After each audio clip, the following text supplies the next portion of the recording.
Welcome back, guys. In this video I'm going to show you how to find and install app called Capsule Pharmacy. So first thing first, open App Store. Just click on that blue icon right here on your home screen. Then make sure that you log in on your Apple ID account. Then click on the search button right here.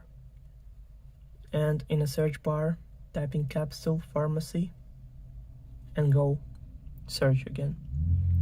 Then scroll down a little bit until you find the app. So click on that, then click Get, then Install, then confirm installation through Face ID or Touch ID, or using password from your Apple ID account. So now that's all. The app is 58.8 megabytes. Also, all links will be in the description of this video. Hope you guys enjoy.